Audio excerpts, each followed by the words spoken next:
നമസ്കാരം പ്രിയമുള്ളവരെ, ഞങ്ങൾ സിനിമാ താരങ്ങൾ ആരംഭിക്കുന്ന തട്ടുകടയിലേക്ക് എല്ലാവരെയും സ്വാഗതം ചെയ്യുകയാണ്. എടാ ജഗദീഷേ, നോക്കി നിൽക്കാതെ അനൗൺസ് ചെയ്ത് ആളെ കൊണ്ടുടാ. Excuse me ladies and gentlemen, ഞങ്ങൾ സിനിമാ താരങ്ങൾ ആരംഭിക്കുന്ന തട്ടുകടയിലേക്ക് എല്ലാവരും സ്വാഗതം ചെയ്യുന്നു. സഹാറ മരുഭൂമിയിൽ അനുഭവപ്പെടുന്ന ചൂടിനേക്കാൾ ഡബിൾ ഇരട്ടി ചൂടുള്ള ചൂടൻ ദോശകൾ, ചട്നികൾ, സാമ്പാറുകൾ, കൂടാതെ ചിരിച്ച കോഴിയും പിച്ചാത്തിയും. ഓ എടാ മറക്കരുതേ, ചിരിച്ച കോഴിയും പിച്ചാത്തിയും അല്ലടാ, പൊരിച്ച കോഴിയും ചപ്പാത്തിയും എന്ന് പറയടാ. അതെ, പൊരിച്ച കോഴിയും ചപ്പാത്തിയും. പിന്നെ കാലി പ്ലേറ്റിൽ ഞങ്ങൾ തരുന്ന ഗോംപ്ലേറ്റ് നിങ്ങൾക്കൊരു ഹൈലൈറ്റ് സാധനമായിരിക്കും. മോനെ ജേനിസേ, എന്താണ് കഴിക്കാന്ന് വെച്ചാൽ പെട്ടെന്ന് നിൽക്ക്, വിശന്നിട്ട് പാടില്ല. എടാ പ്രേമ, നോക്കി നിൽക്കാതെ മാമുക്കോയ്ക്ക് ഒരു പ്ലേറ്റ് ഫുൾ ചില്ലി ചിക്കൻ എടുത്ത് കൊടുക്കടാ.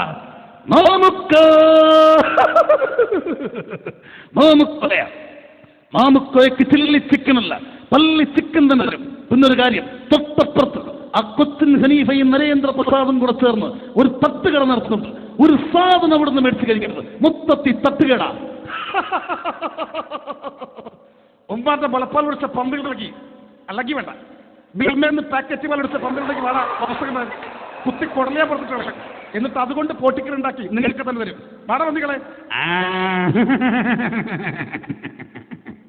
മനോഹരമായിരിക്കുന്നു, അതിമനോഹരമായിരിക്കുന്നു നിന്റെ ഈ പെർഫോമൻസ്. വയലേലകളിൽ വിളഞ്ഞു നിൽക്കുന്ന നെല്ലാട്ടിയെടുത്ത് ശുദ്ധമായ വെളിച്ചെണ്ണയെ ചുട്ടെടുക്കുന്ന ദോശ, അതിന് മാർദ്ദവം കൂടും. It is very nice. എന്റെ ദോശ തിന്നവരാരും ഇന്ന് വരെ ജീവിച്ചിട്ടില്ല. ദോശമാവ് കൊഴ. സത്യത്തിൽ പൊറോട്ട എന്ന് കേട്ടപ്പോഴേ എന്റെ കരണത്തടിച്ചതുപോലെ എനിക്ക് തോന്നി. പൊറോട്ട ഉണ്ടാക്കാൻ കഴിയാഞ്ഞിട്ടല്ല, അമേരിക്കൻ മാവ് കുഴച്ചെടുത്ത് അടിച്ചു പരത്തി ഉണ്ടാക്കിയ സാധനം. ഒരു ബാബു നമ്പൂതിരി വിചാരിച്ചാലും പൊറോട്ട ഉണ്ടാക്കാൻ കഴിയും. എന്താ സംശയമുണ്ടോ? മറക്കണോ? പഴയൊക്കെയാ മറക്കണോ? എന്തൊക്കെയാണോ ഞാൻ മറക്കണത്? പറയുന്ന എന്റെ ഫിലോൺ കോഴി ഈ വീട്ടുമുറ്റത്ത് കിടന്ന് പെട്ടഞ്ഞു മരിച്ചത് ഞാൻ മറക്കണോ? എന്റെ വാഴരാമൻ കോഴിയെ വളർത്തിയില്ല, എന്റെ സ്വാമിനാരായണൻ കോഴിയെ വളർത്തിയില്ല. ഇനി നീ പറഞ്ഞു നേരാണെങ്കിൽ ഈ 500 കഴിക്കുന്നത് ഒരു ഡബിൾ ഓംപ്ലേറ്റ് ആയിരിക്കും. അല്ലെങ്കിൽ നീ പറഞ്ഞു നുണയാണെങ്കിൽ അപ്പോഴും 500 കഴിക്കുന്നത് ഒരു സിംഗിൾ ഓംപ്ലേറ്റ് ആയിരിക്കും. അല്ല സാർ, ഇങ്ങനെയൊക്കെ പറഞ്ഞ ചുറ്റി പോകട്ടെ.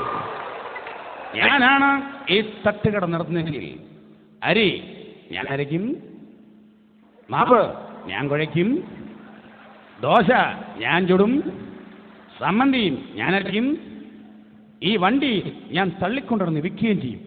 അങ്ങനെയാണെങ്കിൽ ഇതെല്ലാം കൂടെ താൻ ഒറ്റയ്ക്ക് തിന്നുകയും ചെയ്യും. What nonsense are you talking mister Menon? താനെന്ത് വിഡ്ഢിത്തമൊക്കെയാണോ ഈ വിളിച്ചു പറയുന്നത്? മര്യാദയ്ക്ക് തട്ടുകട ഇന്ന് ഇവിടുന്ന് മാറ്റിയില്ലെങ്കിൽ പിന്നെ ഞാൻ എന്തൊക്കെയാ ചെയ്യുന്നത് എനിക്ക് പോലും അറിയാൻ പാടില്ല. പറഞ്ഞേക്കാം, ഇവിടെയൊന്നും കിട്ടിയില്ല, ഇവിടെയൊന്നും കിട്ടിയില്ല. എനിക്ക് വിശക്കുന്നു, മനുഷ്യനെ പോലെ വിശക്കുന്നു. താനെന്തുവാടോ വാലും തലയിലാണ് സംസാരിക്കുന്നത്? ഇടോ, വിശക്കുന്നവൻ ആഹാരം കൊടുക്കേണ്ടത്, അല്ലാണ്ട് തിന്ന് വയറ് വീർത്തവനല്ല. അതിരി കാത്തും മലയുന്നു തുടുത്തേ തുടുത്തേ ഭഗവത അങ്ങൂകിഴക്കത്തെ ചെന്താമര കുളിരിൻ പേറ്റുനോവിൻ പേരാച്ചുറവ ഉരുകിയൊലിച്ചേ ഭഗവത. പാവം നെടുമുടി വീണു, വിശന്ന് ഭ്രാന്ത് മൂത്തിട്ട് പാട്ടും പാടി പോണ പോക്ക് കണ്ടില്ലേ? കഷ്ടമെന്നല്ലാണ്ട് എന്ത് പറയാൻ. ഗുരുവായൂരപ്പ, അതെ ഞാനെത്തി. അവിടെ ഒരു തീറ്റി മത്സരത്തിൽ പങ്കെടുക്കുമ്പോഴാണ് അറിയുന്നത് നിങ്ങളിങ്ങനെ വിള തുടങ്ങിയ കാര്യം. പിന്നെ അവിടെ നല്ലതൊന്നും കഴിച്ചിട്ടില്ല. ഇനി ഇവിടുന്ന് എന്തെങ്കിലും കഴിച്ചിട്ട് വേണം വീട്ടിൽ പോയി കഞ്ഞി കുടിക്കാൻ. പിന്നെ അത് ഭാര്യ അറിയണ്ട, അറിഞ്ഞാൽ അവളെനിക്കൊന്നും തരില്ല. അല്ല, ഇത് ആരെ വരുന്നത്? മൗസാറല്ലേ? ഇവിടെ ജഗദീഷേ, എനിക്ക് കഴിക്കാൻ എൻ്റെ ദോശയാടാ. ചട്ടി ചൂടാവട്ടെ ചേട്ടാ. ചട്ടി ചൂടാവേണ്ട പട്ടി, നീക്ക് ദോശയുള്ളൂ. മുട്ട തിന്നാൻ ഒരു ആഗ്രഹം കൊണ്ട് പണ്ട് ഞാൻ ഒരു കോഴിയെ വളർത്തി. അത് വളർന്ന് വലുതായപ്പോഴാണ് അതൊരു പൂവൻ കോഴിയാണ്. അന്ന് തീർന്നാണ് മുട്ട തിന്നാനുള്ള എൻ്റെ ആഗ്രഹം. ഞാൻ മുട്ടയുടെ കാര്യം പറയുമ്പോൾ സുരേഷ് ഗോപി എന്തിനാ കോഴി മുട്ടയിൽ തന്നെ കാണിക്കുന്നത്? ഓർമ്മയുണ്ടോ ഈ മുട്ട? ഓർമ്മ കാണില്ല. ഒരുപാട് മുട്ട കൊണ്ട് ഇങ്ങനെ ഓംപ്ലേറ്റ് അടിച്ച് കഴിച്ചതല്ലേ? ചിലപ്പം മറന്നു കാണും.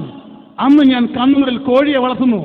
നിലാവിന്റെ തഴിഞ്ഞാടി ഒരു കോഴിയെ പിടിച്ച് ചിക്കൻ ഫ്രൈ ഉണ്ടാക്കാൻ നിങ്ങൾക്ക് ഞാൻ പ്രാക്ടീസ് തന്നു. അന്ന് കരഞ്ഞ് പറഞ്ഞത് ഓർമ്മയാണല്ലോ, സാറിന്റെ കോഴിക്ക് വസന്തയാണ്.